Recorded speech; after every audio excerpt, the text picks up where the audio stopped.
We'll all join in together and say the Lord's Prayer all together. Our Father, who art in heaven, hallowed be thy name. Thy kingdom come, thy will be done, on earth as it is in heaven. Give us this day our daily bread, and forgive us our trespasses, as we forgive those who have trespassed against us. And lead us not into temptation, but deliver us from evil. For thine is the kingdom, and the power, and the glory, forever and ever. Amen. So we have been going through parables of Jesus, and as of late we've been going through parables in the Gospel according to St. Luke. Last Wednesday was on the prodigal son, which is just prior to this one. And so tonight we'll look at Luke 16, verses 1 through 9. And it's called, in various translations, it has different titles. I'll call it the Unjust Steward.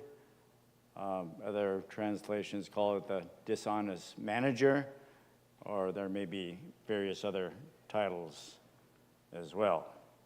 So let's begin by looking at this text. So Luke 16, verses 1 through 9, so I'll read through the text, and then we'll begin to look at the context and the perhaps meaning of this text. So Luke 16, verses 1 through 9, this is not the King James Version, it's the ESV, and so if you follow in your King James, there's a few different words that are used in this version versus the King James. He also said to his disciples, there was a rich man who had a manager. King James says steward. And charges were brought to him that this man was wasting his possessions. So in other words, the owner's possessions. And he called him, the manager, or the steward, and he said to him, what is this that I hear about you? Turn in the account of your management. I want to see the books that you've been taking care of, your financial books. So he was a financial manager. For you can no longer be my manager. And the manager said to him, what shall I do? Or he said to himself, so he began to talk to himself. What shall I do, since my master is taking the management away from me? Or in other words, he's being fired. I am not strong enough to dig, and I am ashamed to beg. I have decided what to do. So he came up with a plan. So that when I am removed from my management, or I'm fired, I lose my job, people may receive me into their houses. So he's coming up with a clever plan.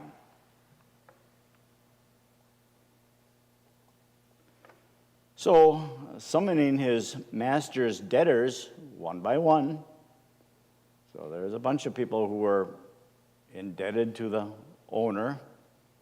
They owed him money, and he was in charge of the loan books. He said to the first one, how much do you owe my master? That person said, 100 measures of oil. And he said to him, take your bill or your loan, sit down and quickly write 50. So it went from 100 down to 50. Then he said to another, and how much do you owe? And that person said, 100 measures of wheat. And the manager that's being fired said to him, take your loan bill and write 80. So he decreased it by 20%. Master Now we're going back to the master, the owner, the landowner who had hired this manager. So the rich landowner who had hired this employee commended the dishonest manager, gave him positive feedback for his shrewdness. And the manager, or the owner, or the master, said it in this way: for the sons of this world are more shrewd, or more wise, I think it says in the King James, in dealing with their own generation than the sons of light. So who are the sons of this world versus who are the sons of light? And then his interpretation. This is Jesus telling the parable. And I tell you, make friends for yourselves by means of unrighteous wealth or unrighteous mammon. Make friends for yourself. So he's talking to the disciples. Make friends for yourself using unrighteous mammon, so that when it fails, they may receive you into the eternal dwellings. So it's a very interesting parable. And first of all, a little bit on the background. So the parable is bracketed by two other parables. The one prior to this is about the prodigal son.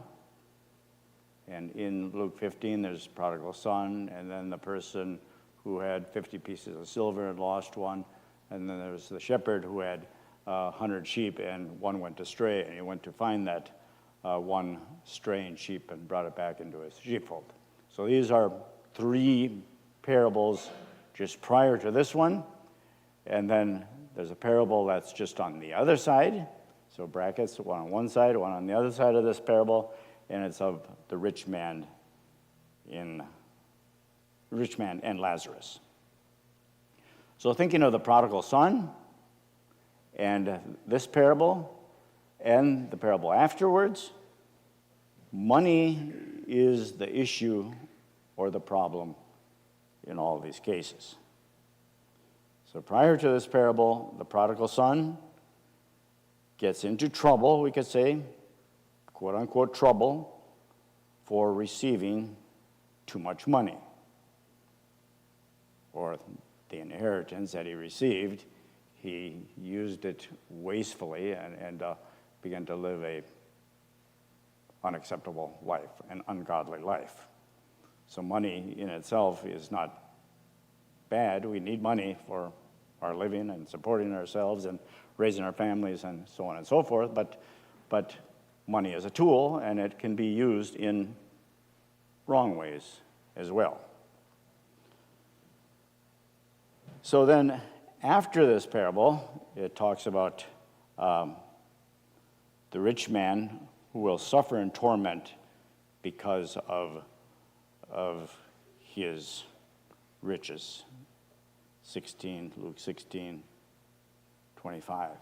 What does that say? Luke 16, 25.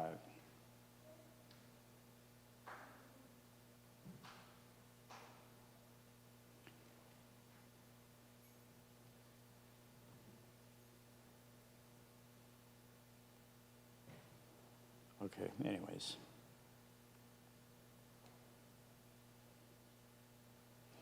But thinking now of the two parables in Luke 16, they both begin in this way. There was a rich man. And it's going back to the beginning of our parable. It says, and he also said to his disciples, there was a rich man. And the parable of the rich man and Lazarus begins in the exact same way, and there was a rich man. So, first of all, our parable that we have before us, money can be used for gain. And you can see how he used his money or his access to that money to gain support for himself. Of course, he's doing that in a wrong way. But the person in the story of the rich man and Lazarus, that money led him to ruin. So this is a parable, and it's not an allegory.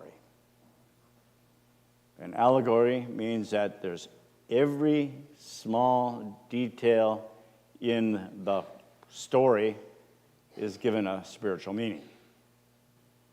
So commentators have said that we don't give or try to give a spiritual meaning to every little tiny detail. Well, it's kind of interesting. I listened to a bunch of sermons on the internet, well, in Olli Mikkonen's archives, and there's 42 of them. 42 sermons I found on this text, and I almost finished them all in the last week or so.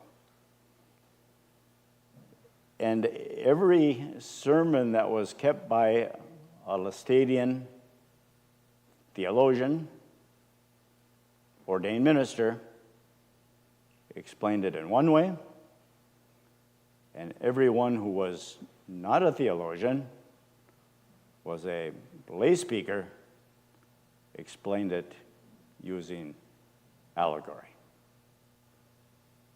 Kind of interesting. I'll try to flesh out some of these examples as we go through. So we're going to look at it non-allegorically, but I'll try to pull in or show you or tell you a few examples how some people have explained it in a way using allegory.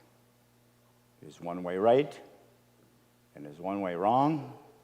That's for you to decide, or who can decide which way is right and which way is wrong. So there's many, many different ways of looking at this parable. Now, it has been said that this is probably one of the most difficult, if not the most difficult, parable in the New Testament, if not the entire Bible. And we'll get to the reason why as we proceed forward. So this is also not an example story. What do I mean by that? When Jesus told the story or the example of the Good Samaritan, there was a person who left from Jerusalem, was going down to the city of Jericho, and he fell into the hands of thieves and robbers and was beaten brutally and left half dead on the roadside. And then down the road came a pastor or a priest. Took a look at the person wounded and left half dead and kept on walking. Then came a Levite, the assistant to the priest. And he also saw this poor fellow Jewish citizen wounded and bleeding and left half dead and didn't even stop or slow down. He just kept on going. But then came a third person who was a Samaritan. He was a non-Jew. In fact, it was an enemy to the Jews. He saw this poor wounded person on the roadside, and he stopped, and he poured oil into the wounds, which is antiseptic back in those days, and bound up the wounds and brought them into the inn or the hotel and gave them into the hands of the caretaker, the innkeeper, and said, here's some money, and I'm going to return in a little while, and if you spent more money than I gave you, I'll repay you what I owe. And then the question at the beginning of this story, Jesus asked this person he is having a dialogue with, the lawyer or the Pharisee, who is my neighbor? That's the question they were asking. Who is my neighbor? Now after Jesus tells this example story of these three people who saw this wounded man, the first two, the priest and the Levite, were fellow Jewish citizens, just like the wounded person. They didn't help. But then this enemy to the wounded man saw this poor soul, and he stopped to help his enemy. Now Jesus turns back to the person he's having an original dialogue with, the Pharisee, who was questioning, who is my neighbor? Because Jesus says, if you want to get to heaven, you have to love God with all your heart and love your neighbor as yourself. So the Pharisee or the lawyer asks, who is my neighbor? Now Jesus asks the lawyer, the Pharisee, after telling the story, now in the story that I told you, who in the end was the neighbor to this wounded man? Now this lawyer or Pharisee, for him it was a challenge, almost like saying a curse word to say the word Samaritan. So he couldn't even utter the word Samaritan from his lips, but he had to acknowledge it was the one who showed compassion and mercy to this wounded individual. So this example story ended in this way: go and do likewise. So we have a parable, or we could have an allegory. Allegory is every little detail in the story has a spiritual meaning. Or we can have an example story. Jesus tells a story, turns to the person who he's having a dialogue with, and he says, you heard the story, now go and do likewise. Follow that example in the story that I just told. So what do we have here? We have a parable. It's not an allegory. It's not an example story, but it's only a parable with one basic meaning in the story. So let's move forward. So what is the larger context of this parable in Luke 16? So earlier in Luke 14, verses 25 through 35, 14, 25 through 35,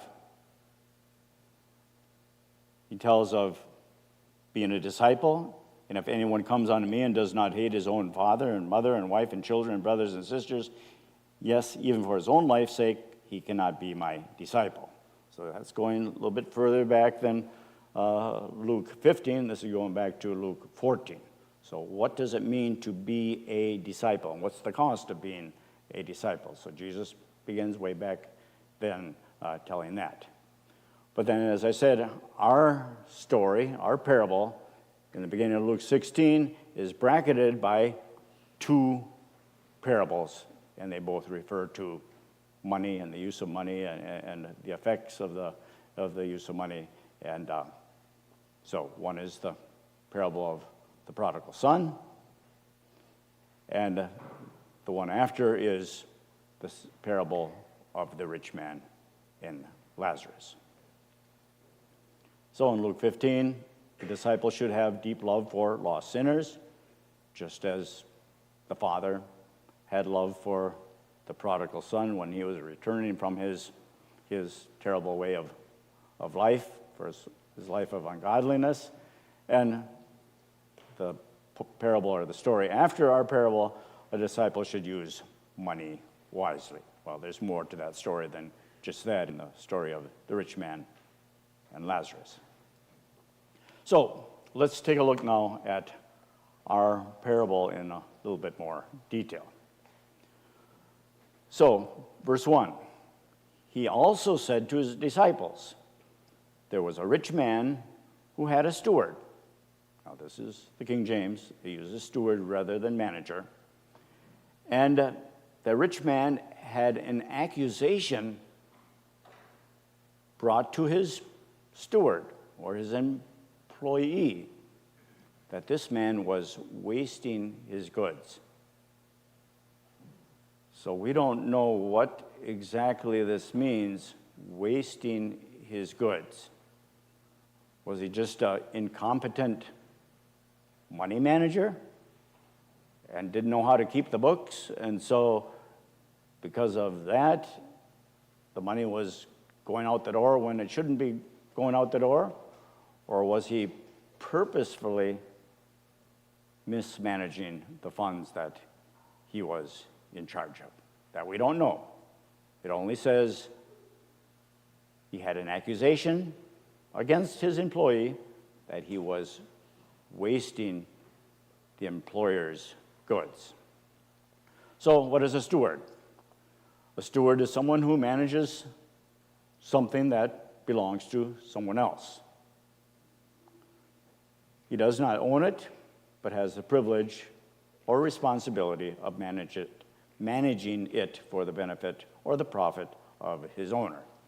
So there's a couple examples. There's Eliezer, and he was a person who lived at the time of Abraham, who was an assistant, we could say a worker, helping Abraham. We remember Abraham was married to Sarah. They didn't have any children. And then because there's no children, and Abraham was promised a lot of offspring, and they weren't coming, so then Abraham has a relationship with his maid, Hagar, and from that relationship is born Ishmael. And so it is assumed or thought that if there would have been no offspring, later on, of course, Abraham and Sarah themselves had their son Isaac. But if there would have been no offspring whatsoever, it was assumed that all the inheritance, everything, would have gone to this right-hand man called Eliezer. So Eliezer kind of was the caretaker or the keeper or the manager of Abraham's goods. And then when son Isaac grew up and came of age and needed a wife, they wanted a wife for son Isaac, then Abraham sent this person, Eliezer, into the house of Laban to find a wife for his son Isaac. Then also we remember Joseph. Joseph in the land of Egypt was put in prison, but later taken out of prison when he explained those dreams. And as a result, he was exalted to a high position, third person in the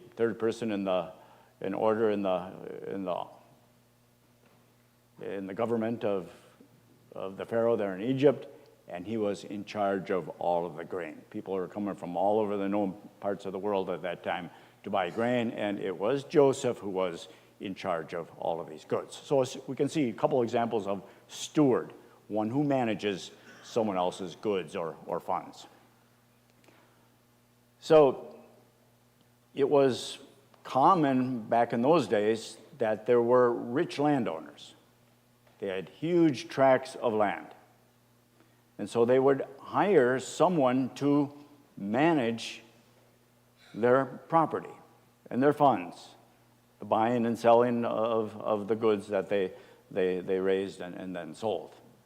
So in today's terms, this could be the head banker in a bank, or it could be a CFO, Chief Financial Officer for a company. So this is what the steward was. He was the Chief Financial Officer. He was in charge of the books. He was the main CPA for the company.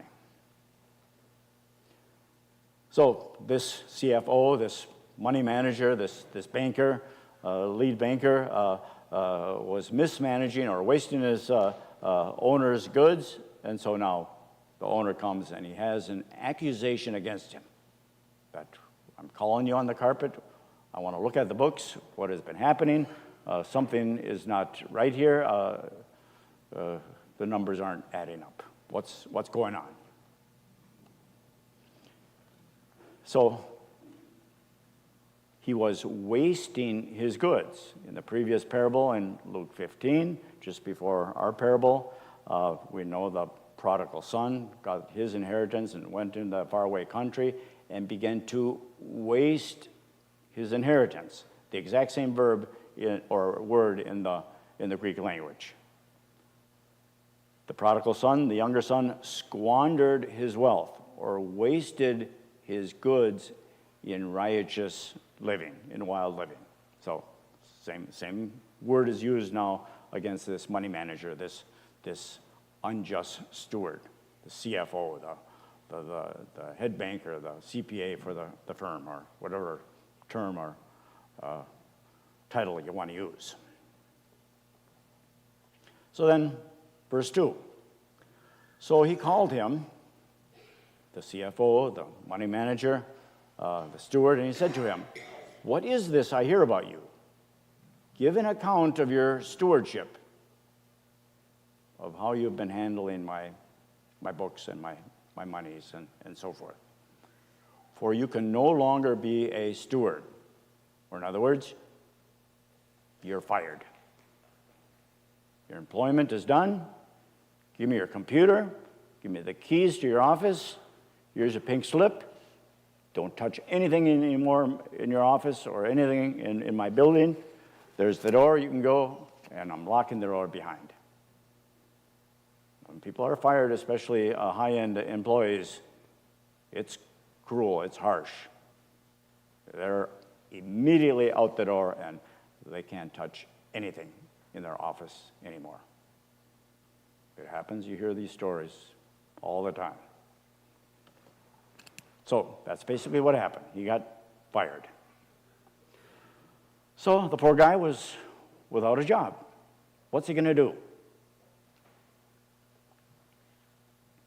So then the fired employee, the steward, the former CFO, the lead banker, or whatever you want to call him, the CPA for the firm, the steward said within himself, now he's talking to himself, what should I do? I'm unemployed. No more income. No more job. My master is taking my stewardship or my job away from me. But just think, he's such a person, he sits at the computer and has a pen and paper, and he's got an office job. He's never done hard labor before in his life. Now he's thinking, what can I do for employment? I need to have an income. I got a family to support, children to raise, and so on and so forth. So he says, I cannot dig. If we look at that picture on the left, he doesn't want to get his hands dirty. He had blisters on his hands within a matter of hours. And he's too embarrassed to go out to the street corners to begin to beg. Now this is where, and we'll take it literally at this point. Literally, he didn't want to get his nice, smooth, tender hands dirty or full of blisters, so he wasn't going to dig. And he was too ashamed to go begging for money. We'll leave it just like that. Literally, that's what he didn't want to do. But where does the allegory come in? I've heard, as I said, I had listened to 42 sermons, and all of the lay ministers who explained it, preached it, or explained it allegorically. They said that this has a spiritual meaning, that I cannot dig. That if we got matters on our conscience, I don't want to spiritually begin to dig them up. And I'm too ashamed to beg for the gospel. So is this what this means or not? Is there an allegorical meaning, or is it just simply the poor guy who has only done an office job, he just doesn't want to take a shovel in his hands and get his hands dirty or get blisters on his hands? Or is there a spiritual meaning to that? I don't want to go begging. I'm too ashamed to go to the street corner, and they didn't have Social Security, and he probably didn't have a severance pay and stuff like that. And how is he going to get money with no employment? Go begging on the street corner? He is too ashamed to do that. Is it just simply that, or was it spiritually, in the spiritual sense, he didn't want to anymore beg for the gospel? He's too ashamed to ask for the gospel. What do you think? I don't know. I'm just saying those two explanations and interpretations are out there. So the response now to the dishonest steward to his dismissal. So he comes up with a plan. What special plan did the steward conceive after he was sacked, fired, released, let go? So he had to think hard about his future. So he came up with, we could say, quote unquote, brilliant plan. Now, remember earlier it said that the accusation by the landowner against the employee, the steward or the money manager, was he was wasting his master's goods. What does wasting mean? Could it be? It could be that he was just simply incompetent. But now, this is what he's doing next, and the next step is completely deceitful. But in a way, it's a brilliant plan. Let's listen. So he came up with a brilliant plan. What am I going to do to secure my future? So I'll be able to support myself, have money to live off of, and so forth. So then we go to verse 5. So he called everyone. So it's going to give only two examples, but the landowner had many people. We don't know, 5, 10, 20, 50, 100 people who owed the landowner money. And now he's calling every one of them. Say there's 20 of them. He called all the 20, one by one. And he says, what do you owe my former employer, the rich landowner? I want to see your account books. I want to see the bill or the loan amount that you owe him. So he called every one of the master's debtors to him, and he said to the first one, so it's only given two examples, how much do you owe my master, the rich landowner? And that person said, I owe him 100 measures of oil. And the fired steward, money manager, said to him, take your loan paper. You said you owe him 100. I'm going to reduce it down to 50. Cut it in half. What do you think is going to happen between the relationship of that debtor and the fired employee who's reducing his loan by 50%? Do you think he's got a new friend? A friend who would maybe pat him on the back and help him later on in his life when he's really in need? A brilliant plan to find his path of survival. So, next example. So 100 measures of oil was equal to about 800 gallons. That's neither here nor there, but it was reduced by 50%. So 800 gallons could be produced by an orchard of 140 to 160 olive trees. So the worth would be 1,000 denarii. So a denarii is basically a person's daily wage. So it's basically the value of 1,000 days of wages. So if you work 330 days a year, excluding weekends, then it's about 3 years worth of one individual's wages. So it's no small sum of money that was being discounted. So that was the total loan amount, and he reduced it from 1,000 down to 500. Then he said to another, so that he's only given 2 examples of all of the people that he invited in. So the second example is, how much do you owe? And this person owed 100 measures of wheat. And he said to him, take your bill, your loan amount. No longer is it 100, but let's discount it by 20%, and now you owe 80. This is money that would rightfully belong to the owner. And that owner is not going to get it anymore. Now, this is where deceit and fraud come in. This is outright wrong and deceitful. But it's a clever plan for this fired person to gain new friends, and these new friends who would, I'm sure, agree to help him in his days and weeks and months and years to come.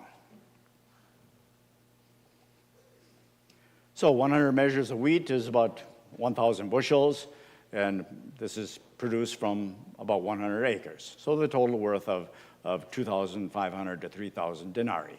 So many, many years of an individual's wages.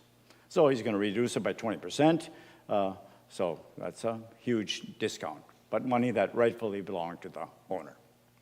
So these are only 2 examples that are mentioned, and most likely there were many other examples that aren't included in the story. Okay, so his plan was such, a clever plan. So he was hoping that the business customers would scratch his back one day in the future.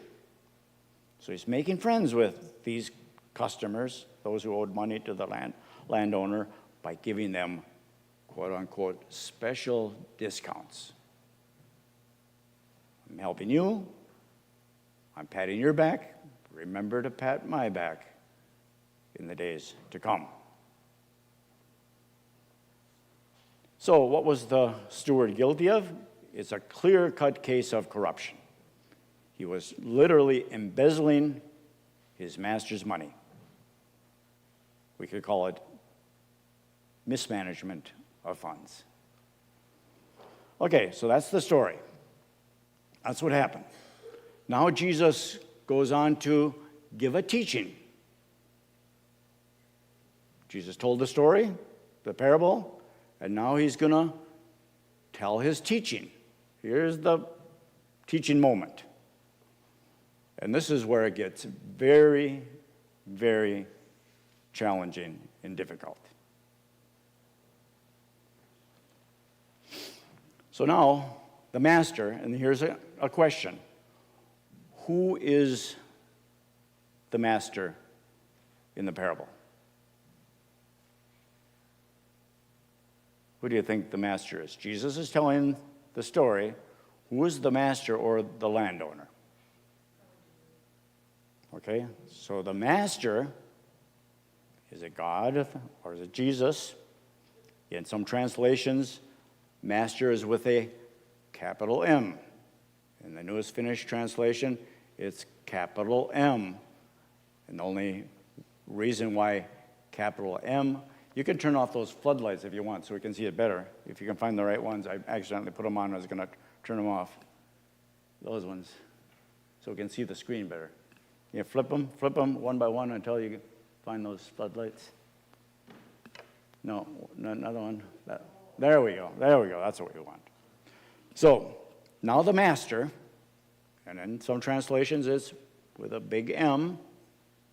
So Jesus, we could say, Master Jesus, commended or praised the unjust steward because he had dealt, here it says shrewdly, but in some translations it says wisely. Jesus is commending the fired money manager because he was wise. Help me, please. What does this mean? Why in the world would Jesus be praising or commending the fired person because he was so wise? Isn't this a parable by Jesus himself? Jesus is teaching it, telling it. So he wouldn't refer to it, verse 8, and the Lord. He wouldn't call himself and the Lord, but was referring to a different person. So how could it be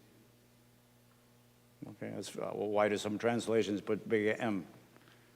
That's coming down to a matter of interpretation. What does that mean? What does the word master refer to? That's the big question. Some say it's Jesus himself. Some say, no, it's just the fictitious landowner in the story. So that's for you to decide or us to decide or try to figure out amongst ourselves. What does it mean? Even if it's in verse 8, it says, and the master with capital M. I don't think Jesus would refer to himself as that way. And the Lord. Okay, that's your interpretation. Okay, I'm not disagreeing with you, but I'm saying there are various interpretations. Even the Bible translators are not in agreement because there's two older Finnish translations. They use small m, and in the newest Finnish translation, it's large m. I haven't looked at the multiple English translations, but I'd be curious to. But in the Greek language, they use Kyrios, which means Lord, which refers to Lord Jesus. So the Greek word is Lord. Still doesn't seem right. And the Lord. Okay. When you say that, it's like it's somebody else besides myself. Yeah. Okay. That's where it gets difficult. It gets very messy. But here's a clarification. Here's one, guys. These aren't my slides. I borrowed these from other people. So clarification. It is the master, rich owner, who commended, not Jesus. So this person came up with the idea. It cannot be Jesus. It's just a fictitious landowner that Jesus is telling about in the story. So the master never said what the steward did was right. The master only praised him for being shrewd. Or in other translations it says wise.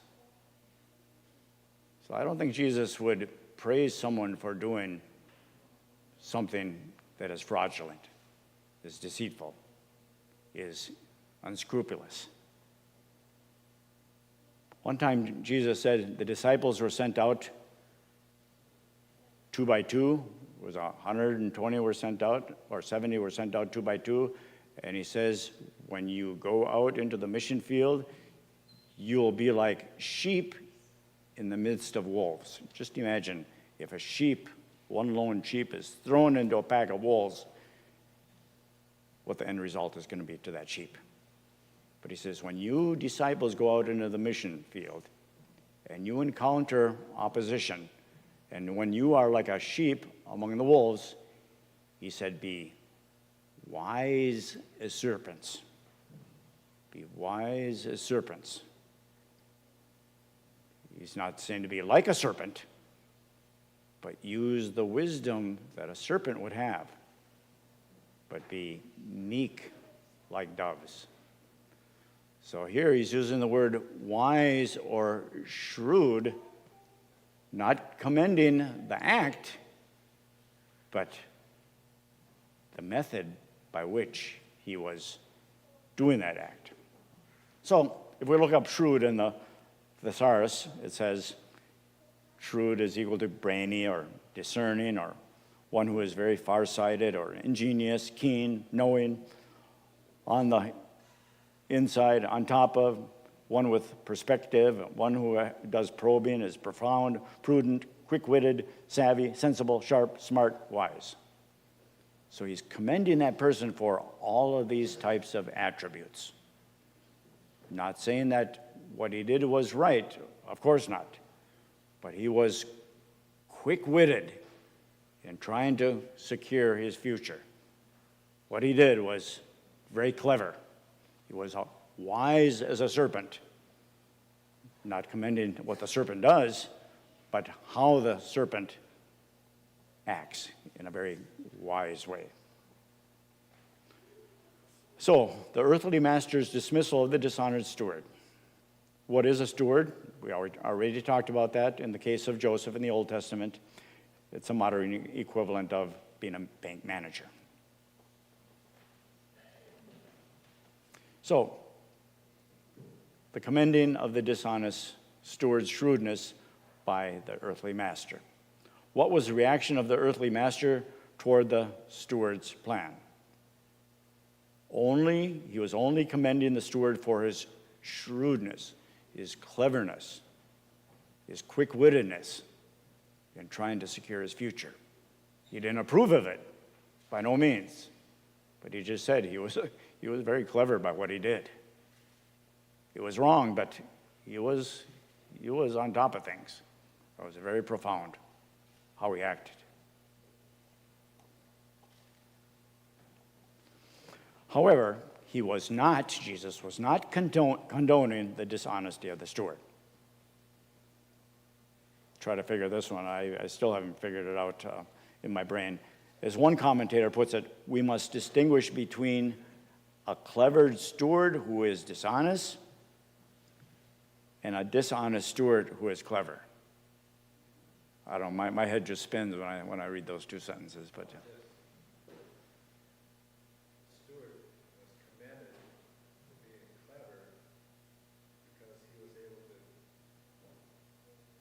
Steward was commended for being clever because, I'm trying to repeat it so people. He was able to collect from these people that had not been paid. Even though it wasn't full payment, he got something. Now, that's Kenny Reisen's translation of that sentence. Okay. So, what comments did Jesus make about the shrewdness of the dishonest steward? The dishonest steward knew how to make friends through money. I'm sure he had good friends, quote unquote, good friends, after what he did for him. So now Jesus concludes and gives his interpretation. He says, in the usage of money, the sons of this world, who are the sons of this world? Those who we say are or consider are in unbelief, are definitely wiser than the sons of light or the children of light or the followers of Christ.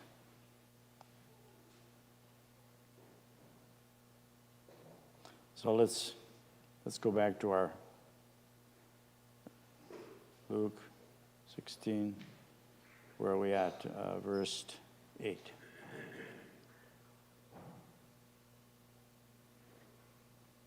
So the master commended the dishonest manager for his shrewdness, and he said, for the sons of this world are more shrewd in dealing with their own generation than the sons of light. And then comes the punchline. And I tell you, so he's now talking to his disciples, his followers, the true believers. So this is his final comment. And I tell you, make friends for yourself by means of unrighteous wealth, so that when it fails, they may receive you into eternal dwellings. So make friends for yourself by means of unrighteous wealth. What is unrighteous wealth? That when it fails, they may receive you into eternal dwellings. So some people have said that Jesus was a good speaker, a good orator, and he was able to use various literary tools in his speeches. And some have thought that, is Jesus just using irony? Just using extreme cases in order to push a point. Remember when on Mount Carmel there was 2 altars built, and there's people were supposed to sacrifice their sacrifices on the altar, and then they're supposed to call to their gods, and whoever's God answered with fire from heaven, that was the true, correct God. So first went the prophets of Baal, and prophet Elijah was watching on the sidelines. He said, "You prophets of Baal, you can go first, and I'm going to watch. And then after you go, then I'll go." And so Elijah is watching when the prophets of Baal took their sacrifices and brought them to the altar, and they began to call to their God. And they began to dance, and they began to jump, and they began to sing. And they even took knives and began to cut themselves and go through their typical rituals of their spiritual background. And nothing was happening. It was quiet. God wasn't answering with fire from heaven. Elijah was sitting on the sidelines, we can imagine, crossing his arms and with a smirk on his face. And he says, "Where are your gods? Are they sleeping? Or are they going off to go potty or something? Where are they?" So he purposely using irony to push a point. Also, you can find in the Psalms where the psalmist says, where people who are unrighteous begin to attempt to do something on their own part to please God with their own self-righteous acts. And the psalmist says, "And God is up in heaven laughing at them." Laughing at them. Was God actually laughing? Or was the psalm writer who was writing it just using irony to just push a point, emphasize a point? So was Jesus using irony, that literary methodology in this case, or not? I don't know. So anyways, let's move on. So for the sons of this world are more shrewd in their generation than the sons of light. So sons of the world versus sons of light. There's a couple of quotes, one from Ephesians 2:2, referring to the sons of the world, and sons of light, Ephesians 5, verse 8. For you were once in darkness, but now you are the light of the world. So those are sons of light. And sons of the world, when you follow the ways of the world and of the ruler of the kingdom of the air and the spirit, who is now at work in those who are disobedient. So just explaining sons of darkness versus sons of light. So application of this parable by Jesus. And it goes on beyond verse 9 into verse 13.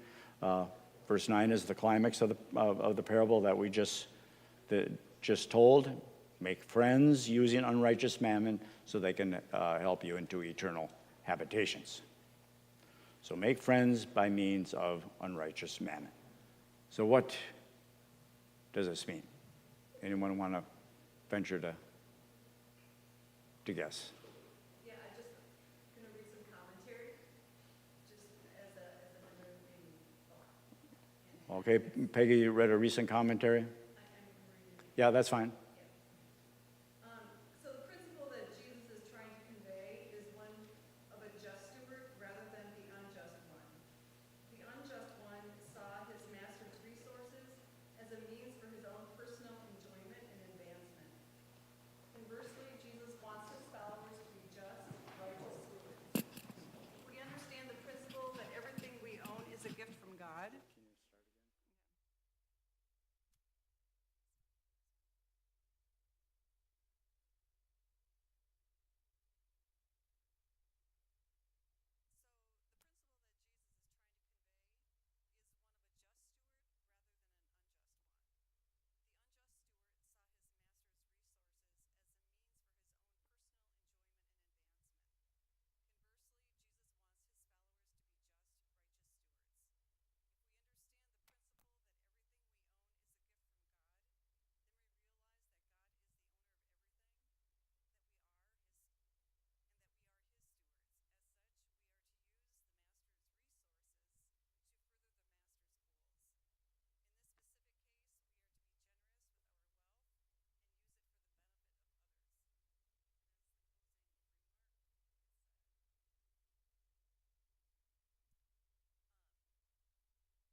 out of time, so I'm going to conclude with a little story.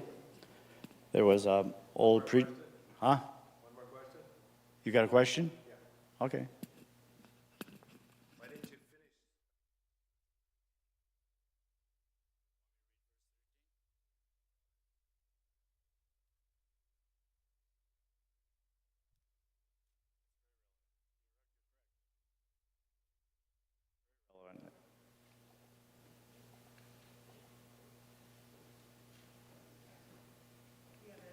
So in verse 10 it says, "He who is faithful in what is least is faithful in much, and he who is unjust in what is least is unjust in much." So read a little bit further. So that was verse 10. 11, "If then you have not been faithful in unrighteous wealth." So what is unrighteous wealth? Wealth of your employer, for example. So basically anything that is temporal, any temporal goods, because our temporal goods aren't going to get us to heaven. So that's why it's unrighteous. It's beneficial, it's good, we need it, but it's not going to get us to heaven. You can be poor as a church mouse, or you can be a billionaire, and that makes no difference in the eyes of God regarding your salvation. It's alone by faith, alone by grace, alone through the merits of Christ Jesus. So any mammon is unrighteous mammon or wealth. It's not going to get you to heaven. So that's what it means. So that, okay, if then you have not been faithful in unrighteous wealth or mammon, who will entrust you with the true riches? And if you have not been faithful in that which is another's, who will give you that which is your own? Then verse 13, "No servant can serve two masters, for either he will hate the one and love the other, or he will be devoted to the one and despise the other. You cannot serve God and mammon," or money. So I'm going to conclude with a story. It's already 7:30. There was an old preacher brother in Finland who visited in this country in 1920s, and his name was Lehtola. And he was known for putting a positive spin on everything. We have a good God, and this is good, and that is good. And so one person, when he kept on saying this over and over again, that everything is good, and so he was asked that, well, what can you say good about the devil? Well, he said, one thing I can say good about the devil is he sure is ambitious and active and untiring. So then, about cars. We have a good God. He invented cars, or allowed cars to be invented so that we can make it more quickly to services. But then one time this guy, Lehtola, was working as a lumberjack in the lumber yards up in northern Finland.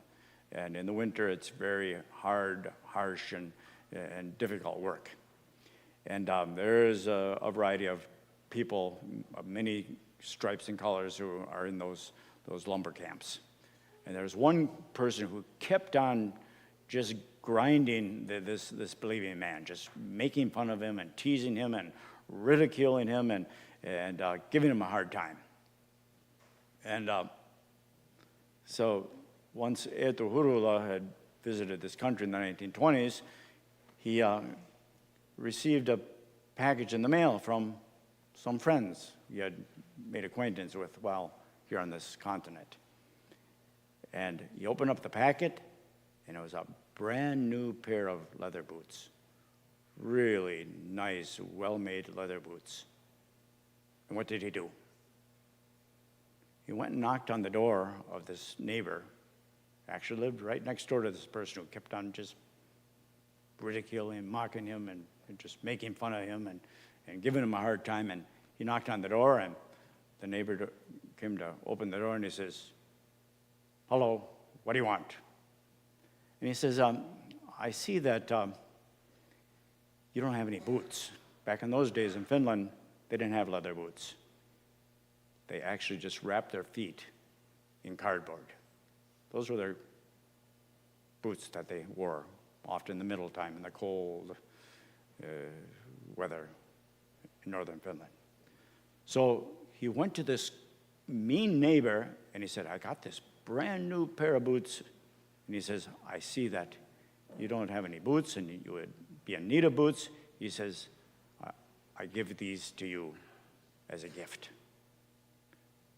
And that kind act, using unrighteous mammon, a temporal gift, melted that cruel neighbor's heart, and he made repentance. And later they became best of friends throughout their life thereafter. So is this a way of helping to explain what Jesus may have meant in the conclusion of his parable? Yes or no? Maybe so, but it gives some enlightenment to that story. So that's all I have.